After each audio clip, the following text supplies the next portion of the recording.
Today is Wednesday, the 6th of May 2026, and it is a pleasant morning and a warm welcome to your program, Good Morning Sierra Leone, the program that always starts your day.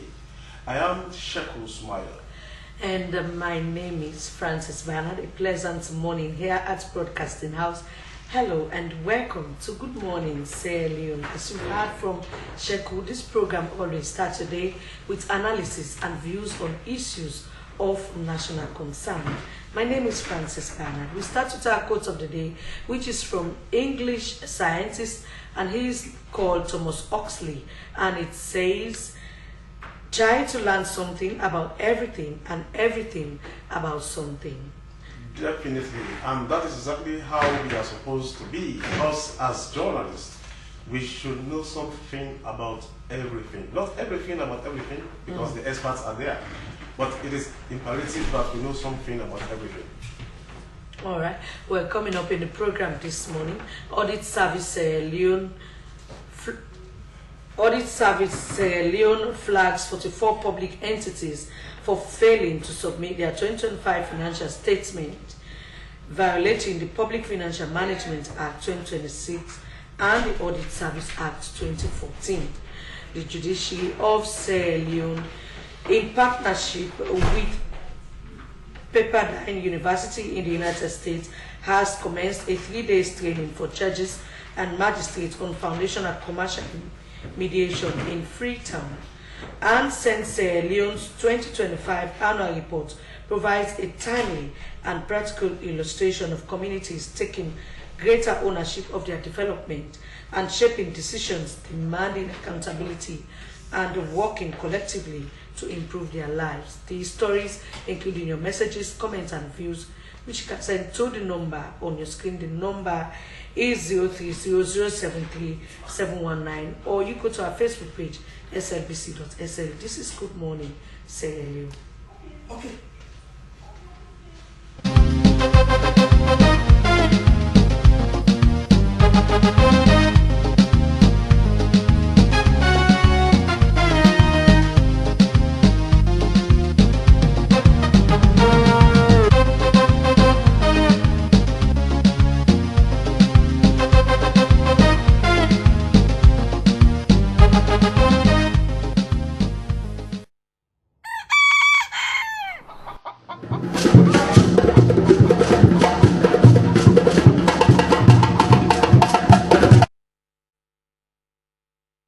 We are back, and the program you are still watching is Good Morning Sierra Leone, live from a broadcasting house, New Englandville in Freetown. Now, as you may have heard in the news, the Audit Service Sierra Leone ASSL has flagged 44 public entities for failing to submit their 2025 financial statements, violating the Public Financial Management Act of 2016 and the Audit Service Act 2014.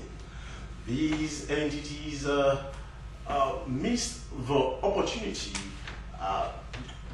missed the deadline for the submission of their financial statements to the national. Well, among them are many, mostly parastatals who did not submit their 2025 financial statements to the audit service, for which failure of these public entities is in complying with statutory reporting requirements does not only detail the annual audit process, but also undermines transparency, accountability, effective public financial management. It also raises serious concerns regarding the accountability for significant public funds received through government budgetary allocations and internally generated revenues. Some of the institutions flagged include National Telecommunications Authority, Sierra Leone Rules Authority, National Minerals Agency, and the Sierra Leone Broadcasting Corporation. Well, in the studio to talk more on this is the communications officer at Audit and Service Sierra Leone, Martin Sangli. But then we continue to wait for Martin because Martin is yet to come, but then he has assured us that he will be here with us to discuss issues and what we are going to do to these MDs, who have failed to submit their financial statements for the year 2025. And in the meantime, we'll go to the judiciary, where the judiciary of Sierra Leone, in partnership with Pepperdine University in the United States, has commenced a 3-day training for judges and magistrates on foundational commercial mediation in Freetown. The training, which commenced on the 4th of May 2026, will end on today, Wednesday, 6th May 2026. Chief Justice Komba Kamanda says the training marks a significant milestone in his ongoing efforts to strengthen the administration of justice and to promote efficient, accessible, and responsive dispute resolution mechanisms within our jurisdiction. The commercial disputes demand timely resolution, technical understanding, and increasingly flexible approaches that go beyond the traditional adversarial system. It is in this context that mediation emerges as a vital complement to litigation. The mediation offers parties the opportunity to resolve their disputes amicably, preserve business relationships, reduce cost, and decongest courts. Well, in the studios this morning, we have the official spokesperson for the judiciary of Sierra Leone. He is Moses Kamara. Good morning, Mr. Kamara. Welcome to the SLBC. Yes, good morning. Okay, so let's talk about this training. A lot of areas to cover in this training. First of all, let's talk about the partnership with the judiciary of Sierra Leone and that of Pepperdine University in the United States. Yes, as you said, we on Monday we started a very effective training on mediation, which we call ADR mechanism. It is an alternative means of settling disputes in court instead of going through the rigid process. The partnerships starts with the initiative of the Honorable Chief Justice. He is a member of the African Chief Justice's Alternative Dispute Resolution Forum, and it is there he came in contact with members of the Pepperdine University, wherein they are here to train all the judges. When I mean all the judges from the Supreme Court, the Court of Appeal, and also the High Court, and also magistrates in the Western area, for them to be trained on mediation. So it's a very effective partnership, and we have the opportunity to host them for the first time in the history of this country. So let's talk about you training judges about a way of reducing cost, and also a way of decongesting the court, and also I know it has to do with if you decongest the courts, definitely to reflect on the prisons, because if matters are being treated amicably in the courts, then you will not get a prison that it is being congested. Let's talk about this training and what difference would this be bringing to the justice system in Sierra Leone? Well, actually, the training is not focusing on the criminal justice system. Okay. Because, you know, we have the Criminal Procedure Act. It talks about how criminal issues should be dealt with. But you will agree with me that in some criminal matters, there are certain situations wherein the parties will agree and they will come before the court. I think we are not interested in any case. But what this training is looking at, it is looking at commercial transaction. You understand? Like you have business transaction, or somebody has to pay you, or it deals with any form of financial transaction. If you come to the court, they are saying, the training is saying, let us use a mediation process. In other words, you either the parties, they agree that they should start with a mediation, or it could be in the form of a court-directed mediation. Maybe the court will look at the file, and after the CJ have looked at the file, the CJ will instruct the judge that, you know, this particular financial conflict, use the ADR mechanism, the alternative dispute resolution method. You understand? The CJ will assign specifically for the judge to serve as a mediator, not in the capacity as a judge. In other words, the judge will not attach himself to the laws, but he will be flexible. So in another situation, the lawyers, they will make a request, and they will request that we want to settle it out of court, we need a mediator. Maybe they will appoint somebody who is... But this has to do with somebody agreeing. You know, Moses, for example, if I want litigation, if litigation is what I want, and the person insists on litigation, you understand, how do you persuade that person to think otherwise? No, well, you suggest, if it is coming from a judge-directed mediation, the judge will suggest. And there are certain times the parties will agree.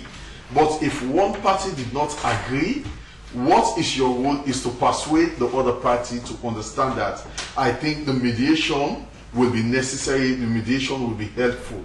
So it's like what they are doing, you know, we have the fast track commercial court. In the fast track commercial court, it is just of the same method. But what the CJ has done is to ensure that every judge, every magistrate must be knowledgeable in mediation.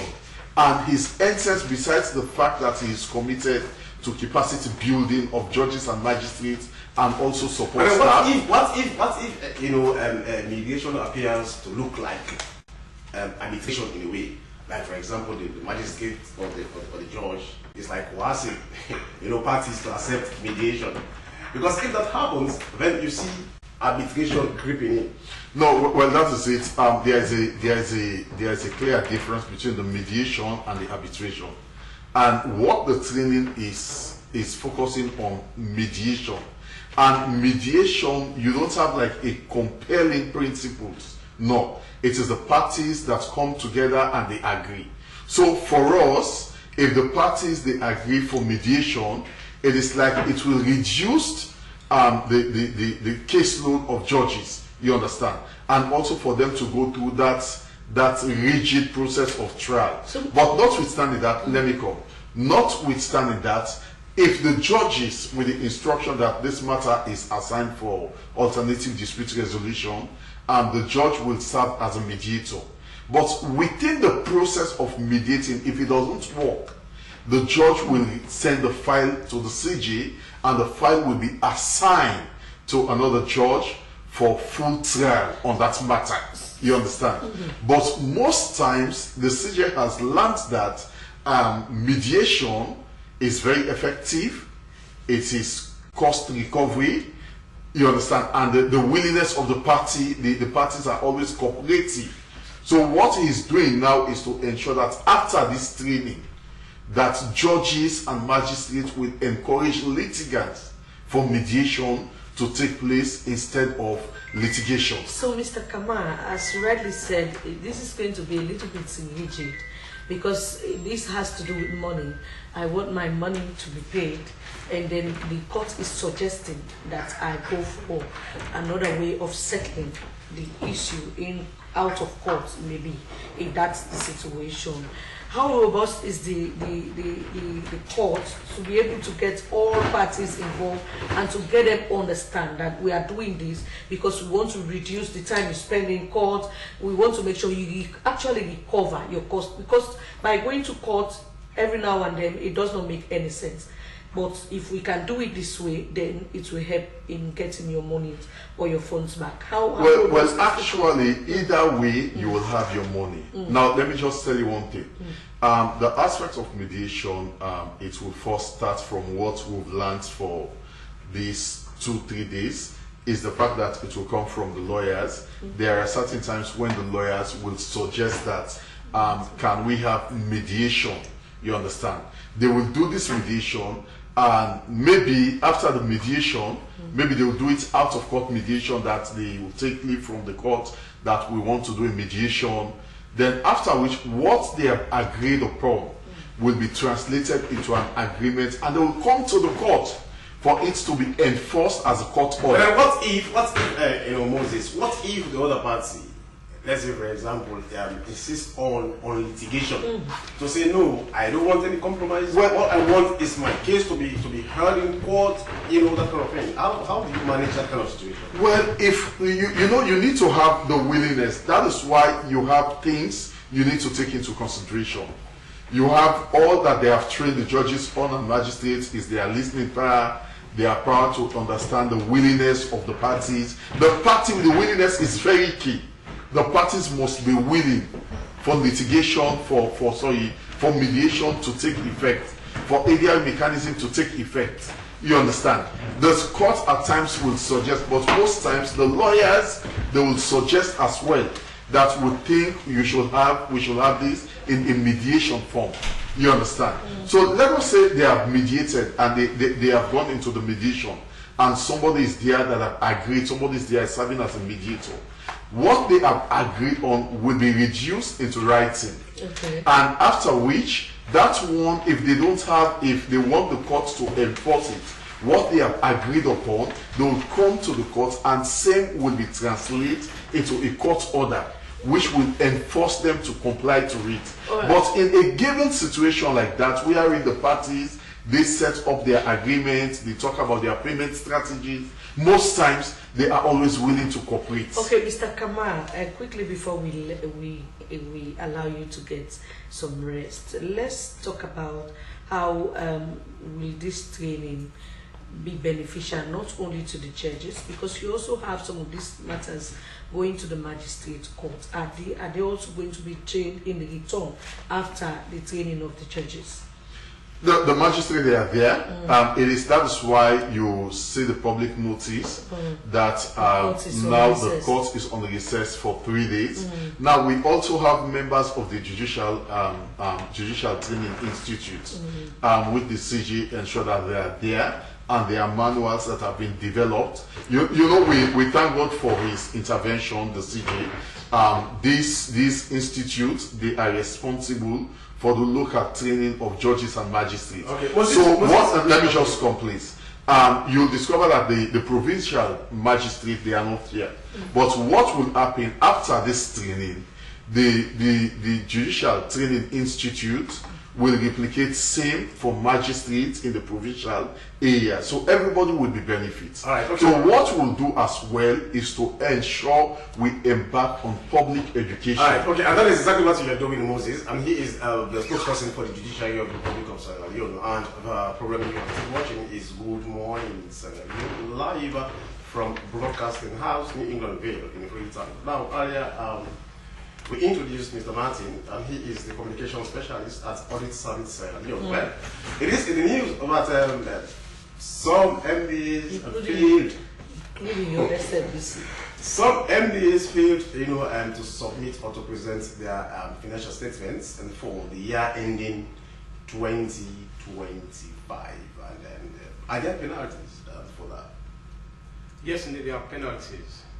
And if you look at the Audit Service Act as amended, there are penalties which the Auditor General is expected to recommend to the Accountant General to withhold the salaries and other benefits of those that fail to submit their financial statements.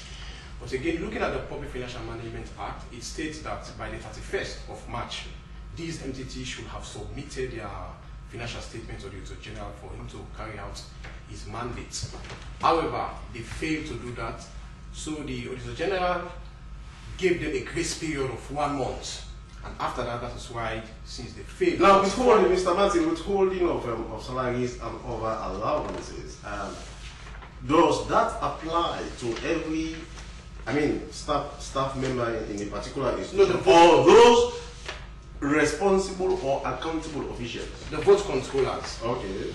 We expect the vote controller because the financial statements, no matter who is, irrespective of the person that is preparing the financial statements, we expect the vote controller to submit the financial statement. So in this case, you are talking, for example, the permanent secretaries. The permanent secretaries. Yes. The directors. The CEOs. But then, the thing is that this notification that is out right now, before going public, had you engaged, these MDs, reminding them of their responsibilities? But it is by law that every year they present their financial statements.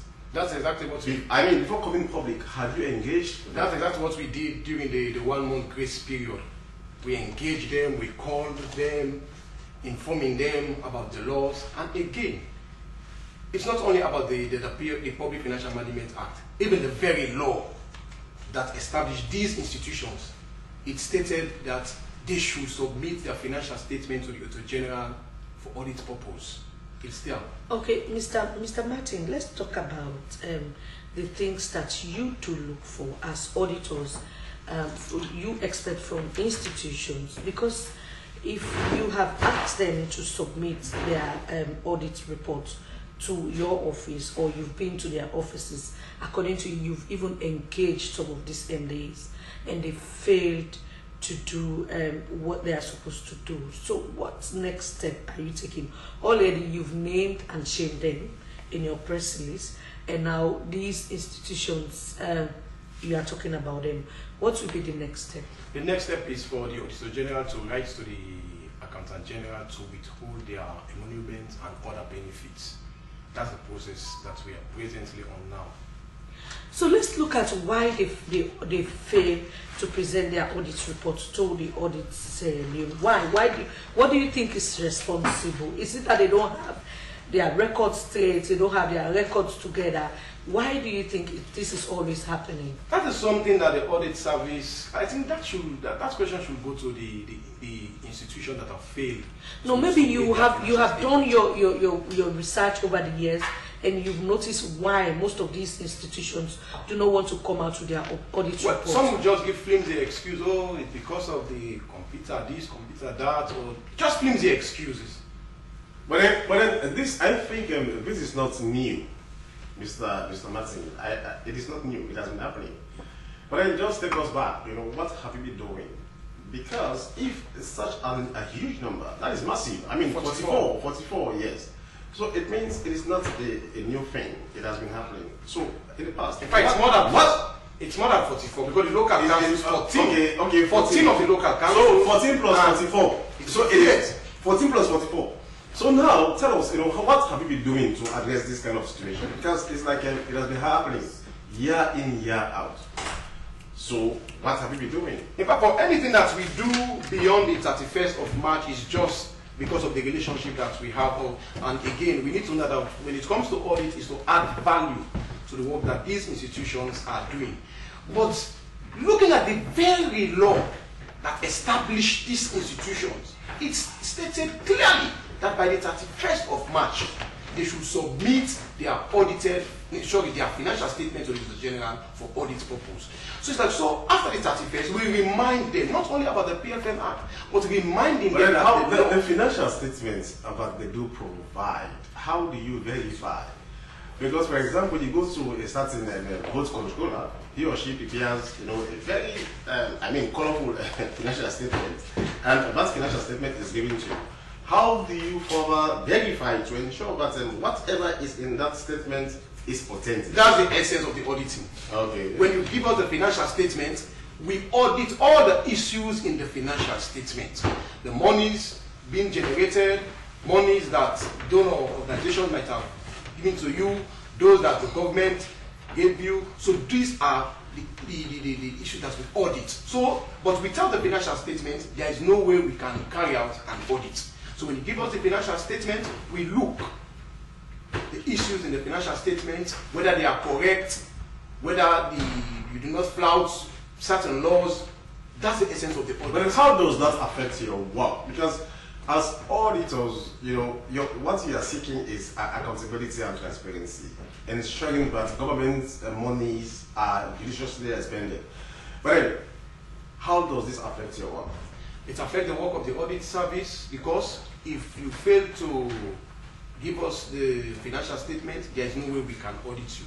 But again, it affects service delivery, because at the end of the day, the people are expecting much from these institutions. And so when you fail to submit your financial statement to the audit service, it's like you don't want the audit service to audit you. You don't want to be accountable, not only to the audit service, but to the people of Sierra Leone. But then it's something shady in a way. Probably something is being covered, so they do not want you to know or to see. Well, no matter how long it takes for you to cover those things, definitely we know that you will submit. And when you submit, even if you submit after 5 months, 6 months, we definitely audit. But then how does that also affect your annual reports? Because by law also, you annually, you produce, or the audit service produces, annual audit reports. But then how does failure of MDAs to actually submit their financial statements affect your annual, audit reports? For instance, presently we are auditing the 2025 financial year. So by the end of the year, we're supposed to submit our audit report for 2025. So for those institutions that failed to submit their financial statements last year, definitely if they submit this year, we'll audit and capture it. But instead of you seeing 2025 issues, that is why there are times when you... No, are there rooms for carry forward? Yes, that's what I'm talking. You allow carry forward? Yes, because it doesn't mean that because you fail to submit, so definitely will not audit you. No. So even if you submit after 3, 4, 5 months from now, we definitely audit you. Okay. You might not be captured in the present audit report, but subsequent audit reports, definitely you will be captured. Okay, will it be followed by a footnote that this audit is for the previous year? It will be indicated that this is for 2025, but it is in the 2026 audit report. This is for 2022, but it is in the 2024 audit report. Because if not, institution will say, okay, I will not submit, I know they will not audit. Okay, so Mr. Martin, Mr. Stanley, let's talk about recommendations made over the years by Audit Service Sierra Leone. We've seen where you've made recommendations, but they are yet to be implemented, or they are yet to be acted upon. The other time you were here, that you were really frustrated about you keep bringing out recommendations year in, year out. The situation remains the same. What are you doing in that area? We have a new approach now. Unlike the past when we just issue a recommendation, now we sit with the client, we sit with them, we agree on the implementation. In fact, at times we even agree on timelines. So it's a new approach now. So we hope to see more improvements when it comes to implementing audit recommendation, even though it's still a challenge. So that's a new approach that we've embarked on now. Sitting with the client, and again, we also pinpoint responsibilities, unlike the past. Even though, yes, we expect that this is coming from the board controller, but if it's the let me say, the finance officer that flouts the law, will indicate that this is what... But why have you decided to give, this time around, to come public? Because over the years... It's not the first time. But what I'm saying, over the years, you've not been that visible, especially talking about failure of MDAs to provide or present their financial statements, their annual financial statements. We've been doing that. But do you think you've been succeeding? Because the thing is that you're talking about 44 plus 15, 19 or so. Plus 14. Plus 14 counts. Yes, okay. Okay, 44 plus 14. That is huge. That is massive. That's 58. Yeah. So how do you think you can get out of this this quagmire in a way, because as you alluded to, it affects your work as well. It affects transparency and accountability, and it also affects service delivery. So, in view of all of those, how do you kind of overcome some of these challenges you're talking about? In fact, this method is really working, because we've seen since we issued this public notice, we've seen the financial statement, they've started coming again. Okay. They've started coming. So it is no longer. So it is no longer 44 plus 14. Yes. It is no longer 44 plus 14. Yes, the number have reduced. So are there penalties? The exact number presently with me. Besides, we've seen the financial statements coming. Okay, Mr. Sandy, you said you sometimes recommend for salaries of full controllers and the others to withhold. Now let's talk about penalties. Besides withhold their salaries, are there other penalties for those who fail to submit their audits, their financial reports for it to be audited? We will mind you, we report to Parliament. So what we'll do, we'll indicate in the audit report that this particular institution failed to submit its financial statement and we were unable to audit. And then, Mr. Sandy, quickly before we go for a break, you said according to law, you report to Parliament. But why is it that every year when audit report is out, you see scrambling? I mean, Parliament and the anti-graft agency, the ACC.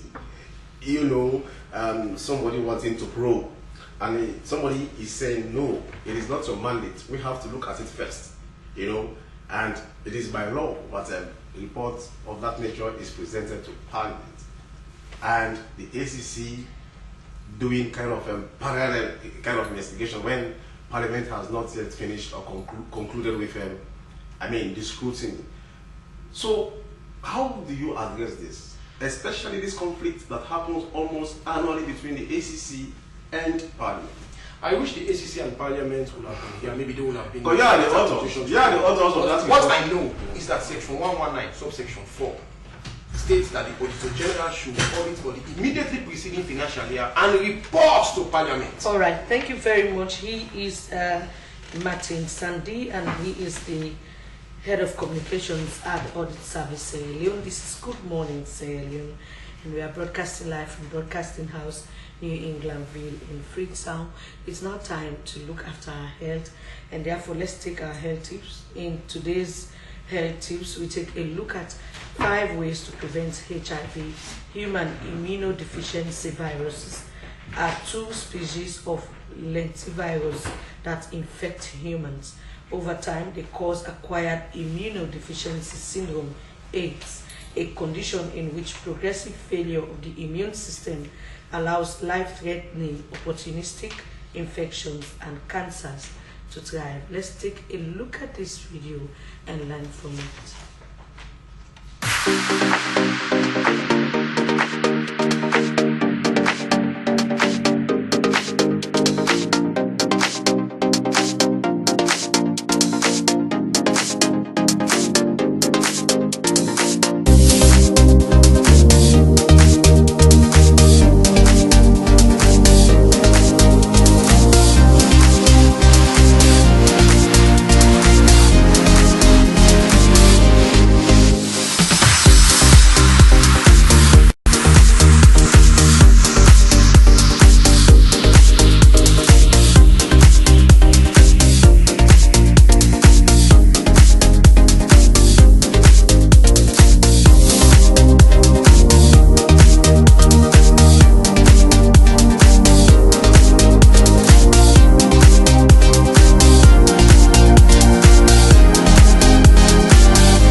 We are back, and the program you are watching is Good Morning Sierra Leone, live from a broadcasting house near England, Britain, where I hope you learned a lot from those health tips, because it is really essential that we keep ourselves healthy.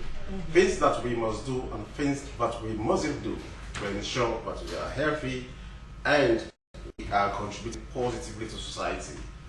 Now, let us move on to another very important topic, which has to do with Saint Sierra Leone. There is a growing recognition in development circles that the most effective solutions are not imported or imposed, but built from within communities. In Sierra Leone, this idea is steadily moving from theory into practice. Across districts and chiefdoms, communities are taking greater ownership of their development by shaping decisions, demanding accountability, and working collectively to improve their lives. This experience, captured in the Saint Sierra Leone's 2025 annual report, provides a timely and practical illustrations of what this shift looks like when it is backed by sustained investment and strong partnership. But for more on this, or the impact, we have in the studios the communications manager, Saint Sierra Leone, and he is Wuri Kabu. Good morning, Mr. Kabu, and welcome to the program. Thank you, SBC. Okay, now, let us, we know that Saint Sierra Leone has been very instrumental in empowering, especially female politicians. Kailong is a case study, and it's also a pointer of success in what you've been doing over the years in this country. But then tell us in the first place, before talking about probably what you're here for, let us talk about your intervention in empowering female politicians in this country. How far do you think you've succeeded?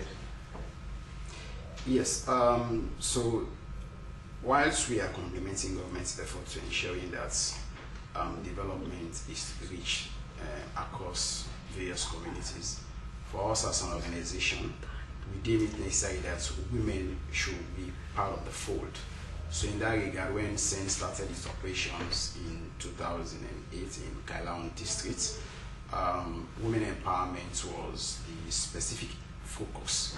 So over time, we built a niche. So that's why whenever you mention SEN anywhere, what comes to people's mind has to do with women empowerment.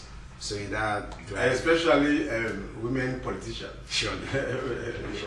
So, Mr. Kago, let's talk about communities taking ownership of developmental programs taken to their communities. Because before now, we just see organizations go to these communities.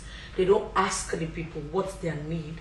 They just go there to implement whatever they want to implement, because at the end of the day, they just want to get a report that yes, we implemented this particular project.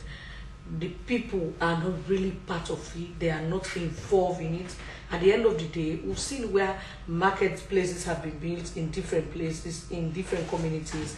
We've seen other structures being put up in communities, but they are not used by people because they were not part of it when those decisions were taken. Let's talk about this, that communities are now taking ownership of projects going to their communities.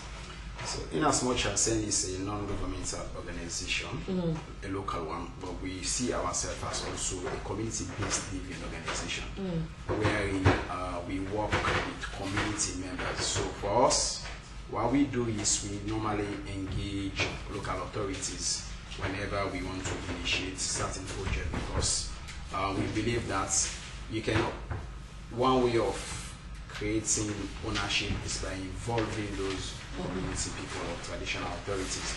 So when it comes to proposal development, we do our surveys in line with the expectation of those community members, because they have their own felt needs, and because we want to align our work with that of also government's priority areas, we also do it in tandem with that of the community people. So for example, when you go to certain places, they may not need a market structure. Maybe water is their own priority. So when you have their buy-in, then of course development will become acceptable for them. So because of those strategies that we've used over time, I would say most of our projects are being owned, yeah, and managed by those communities, and thereby ensuring sustainability. So let's talk about this area of development and communication, where sometimes people will say, okay, I'm going to use the top to bottom approach. Have you tried to work on that to make sure, because over the years that has not been working. You go to the community, you start with the grassroots, and then maybe you involve the top authorities later. How has that helped in shaping your project implementation? So for us, we believe in the bottom-top approach. So that's why even our headquarters is based in Kenema. We know that at national level, we just engage in advocacy to ensuring that we are in line with government reforms. So, but when it comes to targeting the vulnerable people, we know that yeah, they are in Freetown, but a huge number of them are in the provinces. So, of course, our headquarters is in Kenema, so we are very closer to the people. So that's one way of doing the bottom-top approach. And when we are, as I initially mentioned, when we are doing our initiatives or proposals, we get the buy-in of those community people, those women, those traditional authorities, because they know what is affecting them. And we've been successful, and that's why when we go to places like Falaba, we currently have an office space there. We know Falaba is a new district and it is challenging going there, but for us as an organization, we established an office space in Falaba. And well, are the projects, I mean, the particular projects you are implementing in the East, I mean, empowering women, for them to be, you know, for them to compete, you know, in this very highly patriarchal society, you know, it's fine that way. But then, that the same be doing, for example, in Falaba, you just spoke about? Yes, we are not only based in the Eastern region. But then your concentration in so far as women's empowerment in politics is concerned, you know, has been largely focused in the East. Yeah, that was before some years ago. So now you decentralized. Yeah, of course. Okay. So we have interventions in Putzloko. We have an office space there where we are doing a project with Turkey, supported by the Irish Embassy, where we're empowering women economically and, of course, bringing them to the forefront so that they can be part of politics and decision making. Of course, in Falaba as well, we have an intervention there. When you go to, of course, places like Bond as well, we are doing a lot of intervention when it comes to women empowerment. And so we are not only based in the Eastern region, and quite a part of our women empowerment initiative, there are also quite a number of interventions that we have.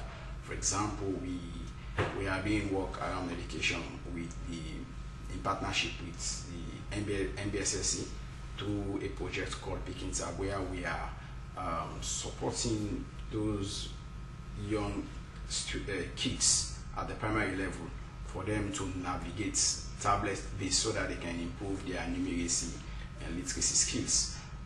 Quite a part of that, we also have interventions in the climate resilience sector. We know Sierra Leone is a prone country when it comes to climate issues, especially at a time like this when we are approaching the rains.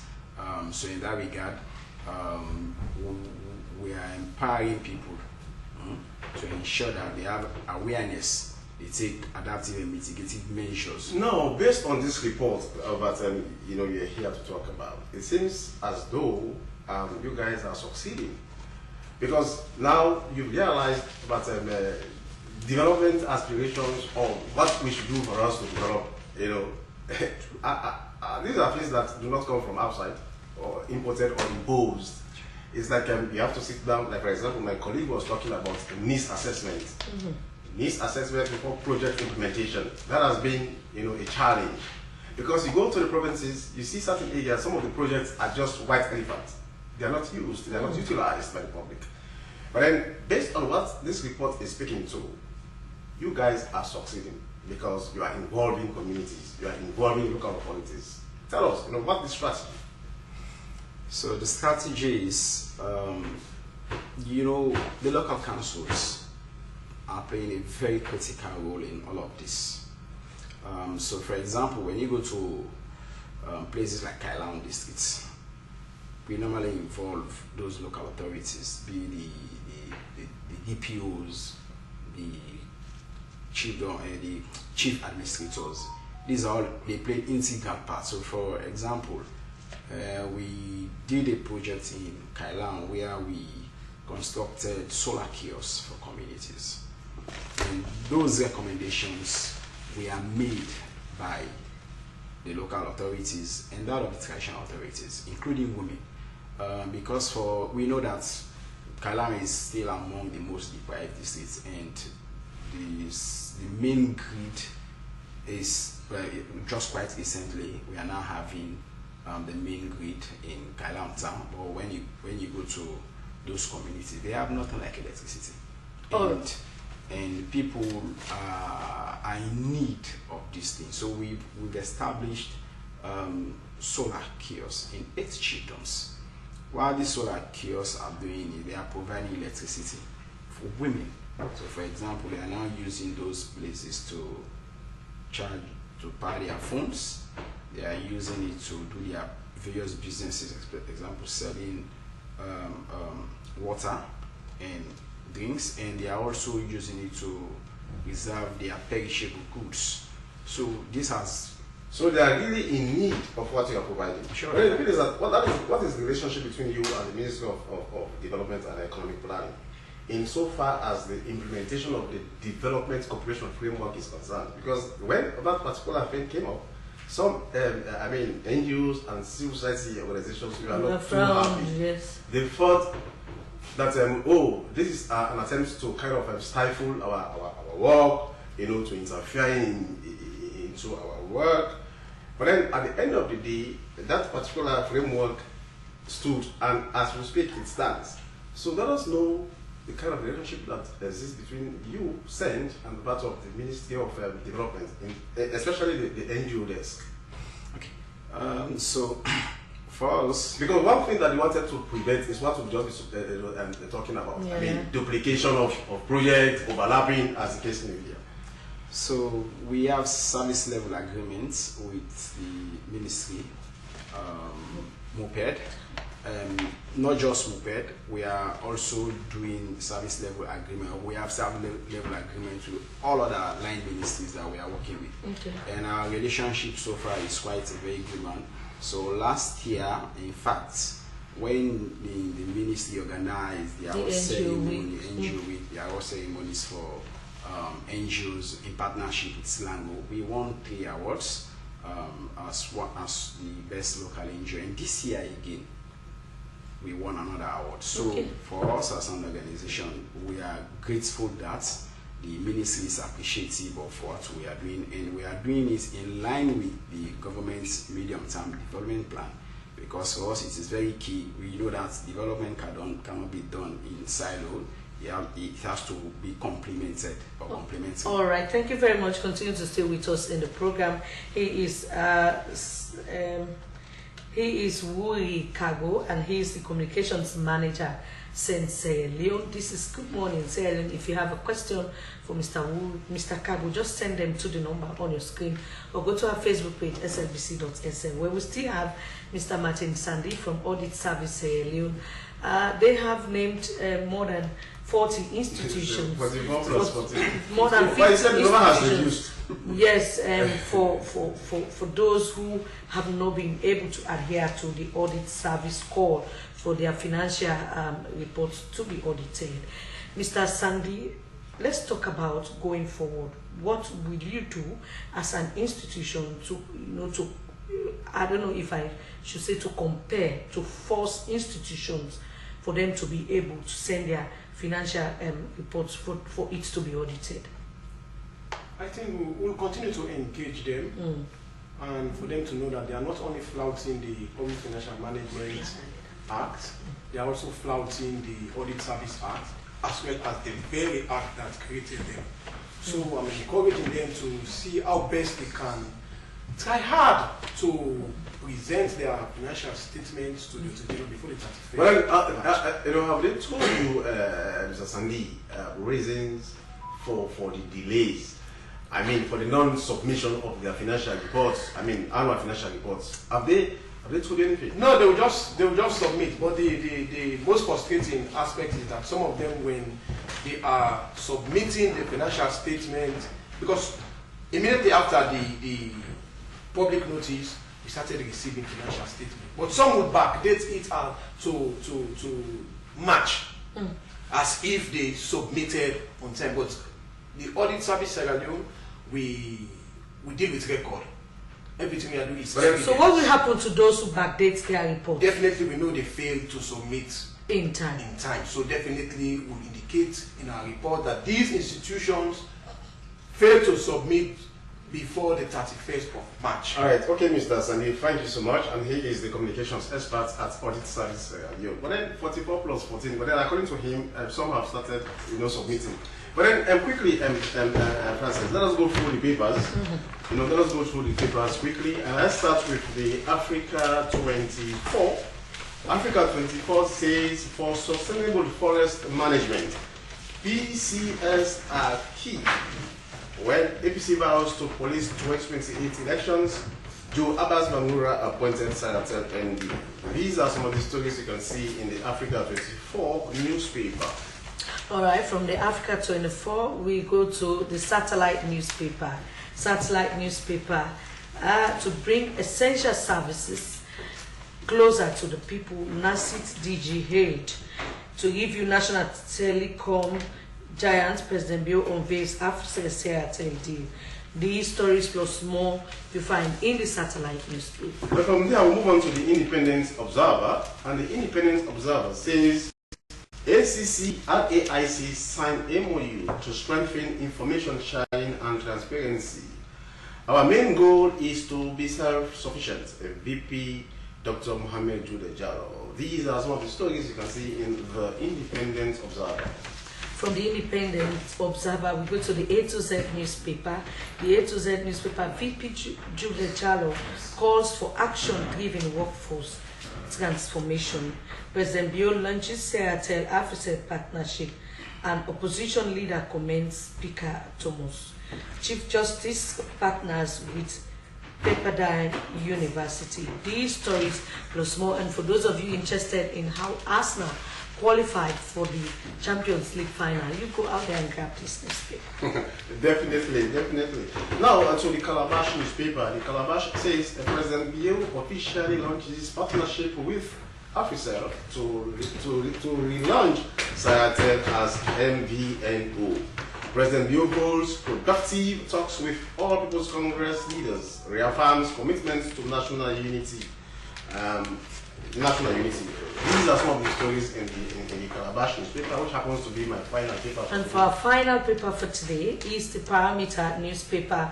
The Parameter says Dr. Walton Gilpin takes on VP role at WABA, calls for stronger role and digital oversight. And Cheikoko emerges as strong flag bearer contender in APC leadership race. And government and WUFP expand school feeding program in Tonkolili. These stories plus more, and for the latest in the Champions League finals, you go there and grab this newspaper. You must be reminded that views expressed in these newspapers do not in any way reflect the views of the SLBC.